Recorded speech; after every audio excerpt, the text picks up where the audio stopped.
പറഞ്ഞു. അപ്പം treasury hyper parathyroidism അടിച്ചിട്ട് ഹൈപ്പർ കാൽസ്യമി ഉണ്ടാവും. സോ അങ്ങനെ വരുമ്പോഴത്തേക്കിനും നമ്മൾ പാരാതൈറോയിഡ് ഗ്ലാൻഡ് റിമൂവ് ചെയ്യാം, പാരാതൈറോയിഡക്ടമി ചെയ്യാം, അല്ലെങ്കിൽ കാൽസ്യം മൈമെറ്റിക് ഏജൻസ് കൊടുക്കാം.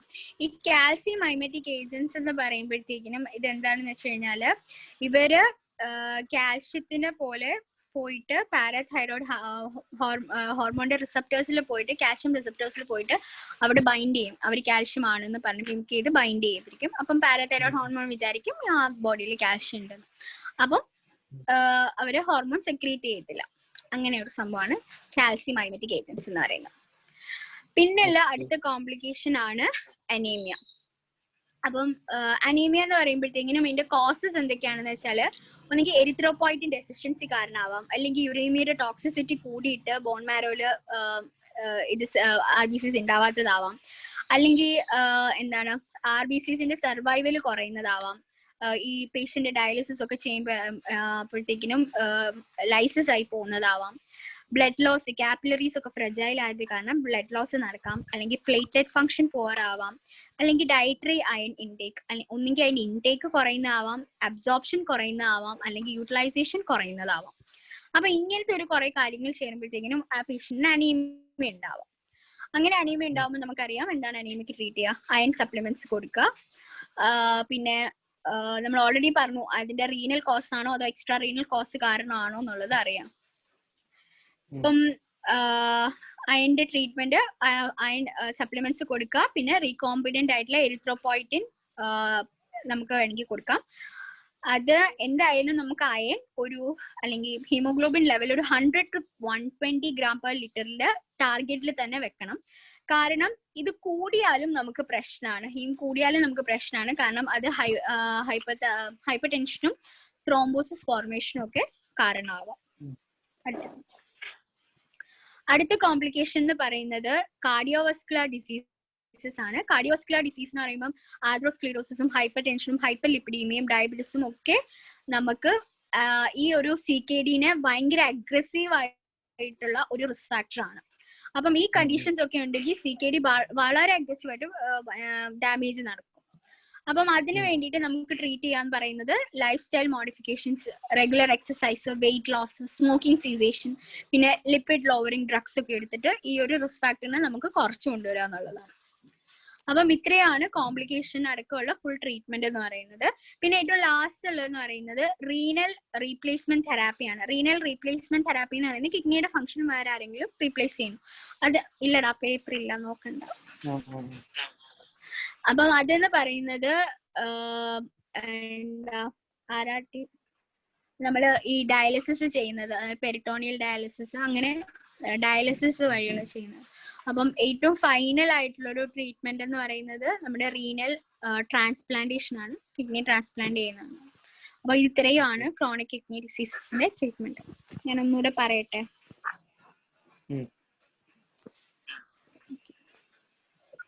അപ്പം ആദ്യം തന്നെ ഡെഫിനിഷൻ വളരെ സ്ലോ ആൻഡ് ഗ്രാജുവൽ ആയിട്ടുള്ള ഇറിവേഴ്സിബിൾ ഡിറ്റോറിയേഷൻ ആണ്. കിഡ്നിയുടെ ഫങ്ഷൻ ഡാമേജ് ആവുകയാണ്. ഇവിടെ GFR കുറയുന്നു.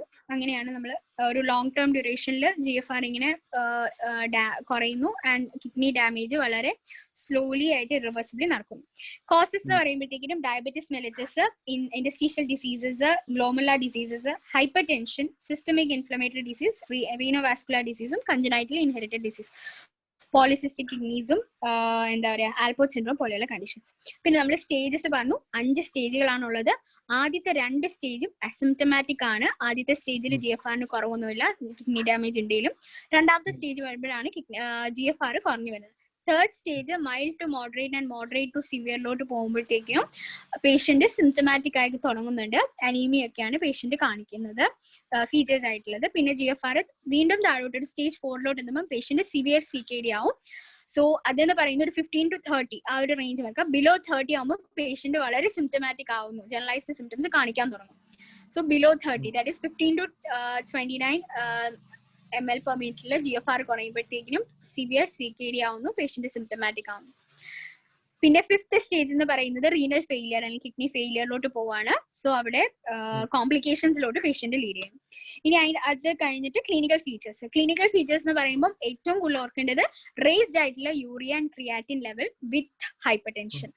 ഓക്കെ, പിന്നെ പ്രോട്ടീൻ യൂറിയും അനീമിയും ഒക്കെ നമ്മൾ റുട്ടീൻ ടെസ്റ്റ് ചെയ്യുമ്പോൾ നമുക്ക് മനസ്സിലാവും.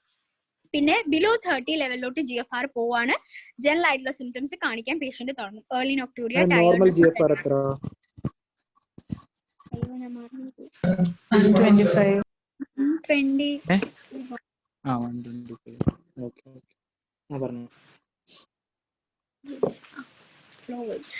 നെക്സ്റ്റ് ജനറലൈസ്ഡ് സിംറ്റംസ് 30 ബിലോ ആകുമ്പോഴത്തേക്കിനും പേഷ്യന്റ് കാണിക്കാൻ തുടങ്ങും. Early nocturia, tiredness, breathlessness. Below 50 ഒക്കെ ആകുമ്പോഴത്തേക്കിനും പ്രൂറൈറ്റും, anoxia, weight loss, nausea, vomiting, hiccups. Advance renal ഫെയിലിയറിലോട്ടൊക്കെ എത്തുമ്പോഴത്തേക്കിനും കുസ്മോസ് റെസ്പിറേഷനും ഫിറ്റ്സ്, ഡ്രൗസിനെസ്, കോമയിലോട്ടൊക്കെ പേഷ്യന്റ് നീങ്ങും. സിമ്പിളാണ്. ഇൻവെസ്റ്റിഗേഷൻ നമ്മളെല്ലാം എല്ലാ കാര്യങ്ങളും ഒന്ന് ആലോചിച്ച് നോക്കി ചെയ്യാൻ പറ്റും. നമ്മൾ ആദ്യം യൂറിയ ക്രിയാറ്റിൻ ചെയ്യണം, പിന്നെ പ്രോട്ടീൻ യൂറിയ ഉണ്ടോ എന്ന് നോക്കണം, ഇലക്ട്രോലൈറ്റ്സിന്റെ കാര്യം ചെയ്യണം, ABG ചെയ്ത് നോക്കാം, പിന്നെ calcium phosphate, vitamin D and parathyroid hormone അത് ചെയ്യണം. പിന്നെ എന്താണ് ആൽബുമിന്റെ ലെവൽ നോക്കണം, പിന്നെ ടോട്ടൽ CBC അനീമിയ ഒക്കെ ഉണ്ടോ എന്ന് നോക്കാനായിട്ട് HbA1c ചെയ്യാം, ലിപ്പിഡ് ലെവലും ഗ്ലൂക്കോസ് ലെവലും ഒക്കെ അസസ് ചെയ്യണം. പിന്നെ അൾട്രാസൗണ്ട് ചെയ്യാം. ഇത് ഇത്രയും കാര്യങ്ങൾ നമ്മളിപ്പോൾ പഠിച്ച കോംപ്ലിക്കേഷൻ ഒക്കെ വെച്ചിട്ട് ഇങ്ങനെ ഓർത്ത് നോക്കിക്കഴിഞ്ഞാൽ നമുക്ക് ആ ഓർഡറിൽ സാധനം കിട്ടും. ഓക്കെ, ഇനി അടുത്ത മാനേജ്മെന്റ്. ആദ്യം റീനൽ ഫംഗ്ഷൻ മോണിറ്റർ ചെയ്യുക. അത് നമ്മൾ റീനൽ ഫംഗ്ഷൻ ഒരു 3rd സ്റ്റേജ് CKD പേഷ്യന്റ് ഒക്കെ 6 months വെച്ചിട്ടും അല്ലാണ്ടുള്ള പേഷ്യൻസിനെ നമുക്ക് ഫ്രീക്വന്റ്ലി ഫൈനൽ സിവിയർ സ്റ്റേജിലൊക്കെ എഴുതുമ്പോൾ ഫ്രീക്വന്റ് ആയിട്ട് നമ്മൾ ചെയ്ത് നോക്കണം GFR. ഓക്കെ, പിന്നെ GFR നമ്മൾ ഗ്രാഫ് അഗെയിൻസ്റ്റ് ടൈം പ്ലോട്ട് ചെയ്ത് നോക്കാം. പിന്നെ റിഡക്ഷൻ ഓഫ് റേറ്റ് എന്ന് വെച്ചാൽ പ്രോഗ്രഷൻ റെഡ്യൂസ് ചെയ്യാനായിട്ട് രണ്ട് കാര്യങ്ങൾ ചെയ്താൽ മതി. ഹൈപ്പർ ടെൻഷൻ എന്താണ് റെഡ്യൂസ് ചെയ്യാനും അതേപോലെ തന്നെ പ്രോട്ടീൻ യൂറിയ റെഡ്യൂസ് ചെയ്യാനും. അപ്പം രണ്ടിനും ഉപയോഗിക്കുന്ന ഡ്രഗ്സ് ഒരേപോലെ തന്നെയാണ്, AC ഇൻഹിബിറ്റേഴ്സും ARBs. ഓക്കെ, ചോദിച്ചു കഴിഞ്ഞാൽ പറഞ്ഞാൽ മതി. ഹൈപ്പർ കലീമിയ ഒക്കെ കോംപ്ലിക്കേഷൻ ആയിട്ട് വരുമ്പോൾ നമുക്ക് നിർത്തേണ്ടി വരും. ഇനി കോംപ്ലിക്കേഷൻസ് എന്ന് പറയുമ്പോൾ നമുക്കറിയാം യൂറിയ കൂടുന്നു, സോഡിയം കൂടുന്നു, പൊട്ടാഷ്യം കൂടുന്നു, വാട്ടർ കൂടുന്നു, എല്ലാം കൂടുന്നു. അപ്പം യൂറിയ പൊട്ടാഷ്യത്തിനൊക്കെ ഇതിനെല്ലാം നമുക്ക് ഡയറ്ററി റെസ്ട്രിക്ഷൻസ് വെക്കാം. അതേപോലെ തന്നെ പൊട്ടാഷ്യത്തിന് ഡ്രഗ്സ് എന്ന് വെച്ചാൽ AC ഇൻഹിബിറ്റേഴ്സും ARBs ഒക്കെ പിന്നെ പൊട്ടാഷ്യം സ്പെയറിംഗ് ഡയോറെറ്റിക്സും ഒക്കെ യൂസ് ചെയ്യുന്നുണ്ടെങ്കിൽ അത് സ്റ്റോപ്പ് ചെയ്യുക, അല്ലെങ്കിൽ അതിന്റെ ഡോസ് റെഡ്യൂസ് ചെയ്യുക. അതാണ് അതിന്റെ ട്രീറ്റ്മെന്റ്. പിന്നെ സോഡിയം ആൻഡ് വാട്ടർ റെസ്ട്രിക്ഷൻസ്, അത് ഇൻടേക്ക് കുറയ്ക്കുക. അതേപോലെ തന്നെ ലൂപ്പ് ഡയോറെറ്റിക്സും അല്ലെങ്കിൽ അതിന്റെ കോമ്പിനേഷൻ ആയിട്ട് തൈസൈഡ്സ് ഒക്കെ യൂസ് ചെയ്യുക. പിന്നെ മെയിൻ ആയിട്ടുള്ള അടുത്ത കോംപ്ലിക്കേഷൻ എന്ന് പറയുന്നത് ആസിഡ് ബേസ് ബാലൻസ് ഇമ്പയർ ആവും. അപ്പം മെറ്റബോളിക് ആസിഡോസിസ് ഉണ്ടാവുന്ന പേഷ്യന്റിന് നമ്മൾ കൊടുക്കുന്നത് സോഡിയം ബൈകാർബണേറ്റ് കൊടുക്കുന്നു. Okay, 1 gram 8 hours. പിന്നെ റീനൽ ബോൺ ഡിസീസസ്, റീനൽ ഓസ്റ്റിയോഡിസ്ട്രോഫി ഉണ്ടാവുന്നതാണ്. നമ്മളത് ആ ഫ്ലോ ചാർട്ടിൽ പറഞ്ഞ പോലെ തന്നെ ഫോസ്ഫേറ്റിന്റെ അളവ്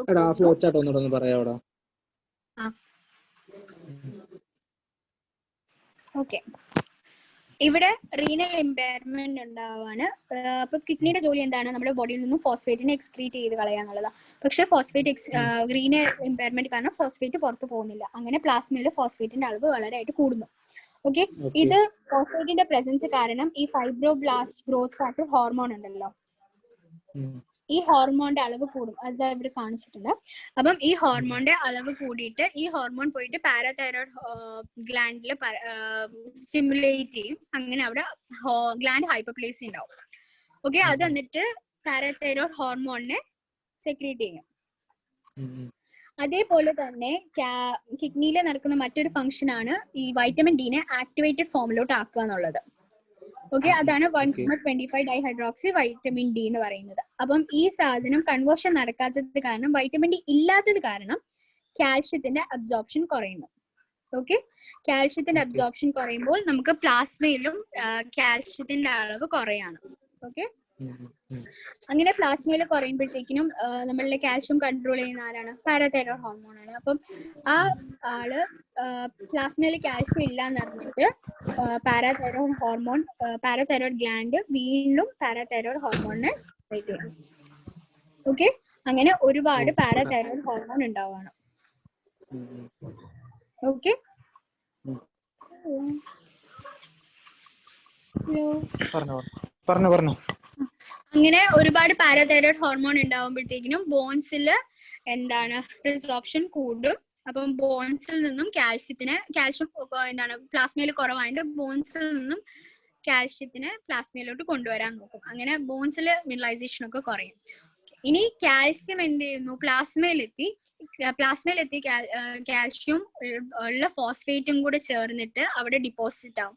കാൽഷ്യം ഫോസ്ഫേറ്റ് ആയിട്ട് ഡിപ്പോസിഷൻ കൂടും. അപ്പം അബ്സോർപ്ഷനും ഇല്ല, ഡിപ്പോസിഷനും കൂടി, അങ്ങനെ ആകെ ഹൈപ്പർ കാൽസ്യമി അടിക്കുന്ന പേഷ്യന്റ്. ഓക്കെ, അങ്ങനെ പേഷ്യന്റിന് ഹൈപ്പോ കാൽസ്യമി വരും. അങ്ങനെ വീണ്ടും ഹൈപ്പോ കാൽസ്യമി ആണെന്ന് അറിയുമ്പോൾ വീണ്ടും പാരാതൈറോയ്ഡ് ഹോർമോൺ സ്റ്റിമുലേറ്റഡ് ആവും. അങ്ങനെ സെക്കൻഡറി ആയിട്ട് ഹൈപ്പർ പാരാതൈറോയിഡിസം ഉണ്ടാവും. ആദ്യം സ്റ്റിമുലേറ്റ് ചെയ്തല്ലാണ്ട് രണ്ടാമത് വീണ്ടും കാൽസ്യം റിഡ്യൂസ് ആയി എന്നറിഞ്ഞ് സെക്കൻഡറി ആയിട്ട് ഹൈപ്പർ പാരാതൈറോയിഡിസം ഉണ്ടാവും. അങ്ങനെ വീണ്ടും കാൽഷ്യത്തിനെയും ഫോസ്ഫേറ്റിനെയും ഒക്കെ ബോണിൽ നിന്നും വേറെ ടിഷ്യൂസിലേക്ക് വീണ്ടും മാറ്റാൻ തുടങ്ങും. ലൈക് ബ്ലഡ് വെസൽസും ഹാർട്ട് വാൽവ്സും ഒക്കെ. അത് വേറെ കാർഡിയോവാസ്കുലർ ഡിസീസസിനൊക്കെ അത് കാരണമാകും. പിന്നെ ഇങ്ങനെ ടോട്ടലി ബോൺ റിസോർപ്ഷൻ ഉണ്ടാവുന്ന ഈ ഒരു കണ്ടീഷനാണ് റീനൽ ഓസ്റ്റിയോഡിസ്ട്രോഫി എന്ന് പറയുന്നത്. അപ്പം ഇവിടെ ഈ ഒരു കണ്ടീഷൻ ഉണ്ടാകാനുള്ള മെയിൻ കാരണം ഫോസ്ഫേറ്റ് കൂടുതലാവുന്നതും വൈറ്റമിൻ ഡി കുറയുന്നതുമാണ്. അപ്പൊ ഈ രണ്ട് കണ്ടീഷനെ നമ്മൾ ട്രീറ്റ് ചെയ്യണം. ഫോസ്ഫേറ്റിന് വേണ്ടിയിട്ട് ഹൈപ്പർ ഫോസ്ഫേറ്റ്. ഹലോ, നമ്മൾ ഈ റീനൽ ഓസ്റ്റിയോഡിസ്ട്രോഫിയിൽ കാണുന്ന ഒരു എക്സ്റേ ഫൈൻഡിങ് ആർക്കെങ്കിലും ഓർമ്മയുണ്ടോ? വെർട്ടിബ്രയില് പണ്ട് നമ്മളെ ഓർത്തോല് സാർ ചോദിച്ചേ എന്തൊരു ജേസി റഗ്ഗർ ജേസി സ്പൈൻ, റഗ്ഗർ ജേസി വെർട്ടിബ്ര എന്നല്ലേ? മറ്റേ വെർട്ടിബ്ര എല്ലാം ഒരു മറ്റേ സീബ്ര ക്രോസ് പോലെ ഇങ്ങനെ ഇങ്ങനെ ഇങ്ങനെ ഇങ്ങനെ ഇരിക്കുന്ന അങ്ങനെ അങ്ങനല്ലേ ഒരു ഹൈപ്പർ പാരാതൈറോയിഡിസത്തിൽ കാണുന്ന അതല്ലേ? ഇത് തന്നെയല്ലേ? അതെ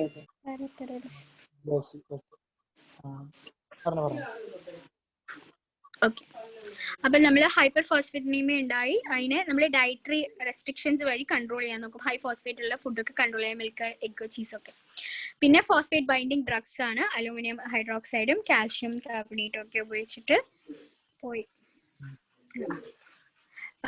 കാൽഷ്യം കാർബണേറ്റ്, അലൂമിനിയം ഹൈഡ്രോക്സൈഡും ലാൻസനും ഒക്കെ ഉപയോഗിച്ചിട്ട് നമ്മൾ കൺട്രോൾ ചെയ്യും. ഇതിനെ ഒരു ബിലോ 4.6 മില്ലിഗ്രാം പെർ ഡെസിലിറ്ററിൽ നമ്മൾ ഫോസ്ഫേറ്റിന്റെ ലെവൽ കീപ്പ് ചെയ്യാൻ നോക്കുക. അതാണ് നമ്മുടെ എയിം. ഇനി വൈറ്റമിൻ ഡിയുടെ ആക്ടിവേഷൻ ഇല്ലാത്തതാണ്. അപ്പം നമ്മൾ ആക്റ്റീവ് ആയിട്ടുള്ള വൈറ്റമിൻ ഡി അങ്ങോട്ട് തന്നെ കൊടുക്കുകയാണ്. അപ്പം അത് 1 ആൽഫ ഹൈഡ്രോക്സി വൈറ്റമിൻ ഡിയോ അല്ലെങ്കിൽ 125 ഹൈഡ്രോക്സി വൈറ്റമിൻ ഡി. ഇനി ചിലപ്പോൾ നമുക്ക് ഈ പാരാതൈറോയ്ഡ് ഹോർമോൺ സെക്രീറ്റ് കൂടി ഹൈപ്പർ കാൽസ്യമി അടിക്കാം. അങ്ങനെ ഹൈപ്പർ കാൽസ്യമി ഒക്കെ അടിക്കുമ്പോൾ സെക്കൻഡറി ഹൈപ്പർ പാരാതൈറോയിഡിസം ആണത്. അപ്പം ട്രഷറി ഹൈപ്പർ പാരാതൈറോയിഡിസം അടിക്കാണ്. അങ്ങനെ നമുക്ക് ചിലപ്പം ഓവർ ആക്ടിവിറ്റി കാരണം നമുക്ക് പാരാതൈറോയ്ഡ് ഗ്ലാൻഡിനെ റിമൂവ് ചെയ്യേണ്ടി വരും. അപ്പം പാരാതൈറോയിഡക്ടമി ചെയ്യുക, അല്ലെങ്കിൽ മൈമെറ്റിക് ഏജൻസ് കാൽഷ്യം ആണെന്ന് കാണിക്കുന്ന ടൈപ്പ് ഡ്രഗ്സിന് കൊടുക്കേണ്ടി വരും.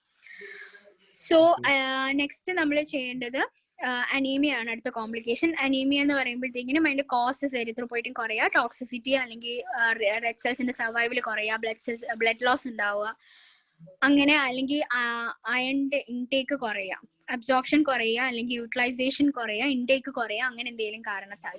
അപ്പൊ നമ്മൾ അയൺ സപ്ലിമെന്റ്സും കൊടുക്കുന്നു. പിന്നെന്താ കൊടുക്കുന്നത്? റീകോംബിനന്റ് എരിത്രോപോയിറ്റിന് നമ്മൾ കൊടുക്കുന്നു. അപ്പം ഇത് കൊടുക്കുന്നത് കൂടാനും പാടില്ല, നമുക്കൊരു റേഞ്ചിൽ തന്നെ ഇത് കീപ്പ് അപ്പ് ചെയ്യണം, അല്ലെങ്കിൽ അത് വേറെ റിസ്കിലോട്ട് കടക്കും. ലൈക്ക് ഹൈപ്പർ ടെൻഷനും ത്രോംബോസിസ് ഫോർമേഷനും ഒക്കെ അത് കാരണമാവും. പിന്നെ ലാസ്റ്റ് എന്ന് പറയുന്നത് കാർഡിയോവാസ്കുലർ ഡിസീസസിൽ ഉള്ള റിസ്ക് ഫാക്ടർ ആണ്. അങ്ങനെ വന്നു കഴിഞ്ഞാൽ നമ്മൾ അതിനെ ഹെൽത്തി ലൈഫ് സ്റ്റൈലും റെഗുലർ എക്സസൈസും പിന്നെ സ്മോക്കിംഗ് സീസേഷനും പിന്നെ ലിപ്പിഡ് കൺട്രോളും ഒക്കെ വെച്ചിട്ട് നമുക്കതിനെ കൺട്രോൾ ചെയ്യണം. അല്ലെങ്കിൽ അത് ഫർദർ ആയിട്ട് വളരെ അഗ്രസീവ് ആയിട്ടുള്ള ഒരു റിസ്ക് ഫാക്ടർ ആണ് ഈ കാർഡിയോവാസ്കുലർ ഡിസീസസ് കാരണം വരും. പിന്നെ ലാസ്റ്റ് എന്ന് പറയുന്നത് renal replacement therapy, dialysis. Finally end സ്റ്റേജിൽ എത്തുമ്പോഴത്തേക്കിനും നമുക്ക് റീനൽ ട്രാൻസ്പ്ലാന്റ് ചെയ്യേണ്ടി വരും. അത്രയാണ് കാര്യങ്ങൾ. ഇത് ക്രോണിക് കിഡ്നി അനീമിയയുടെ കോസസ് ആണ്. കഴിഞ്ഞ കോൾ എടുത്തോ സാധ്യത?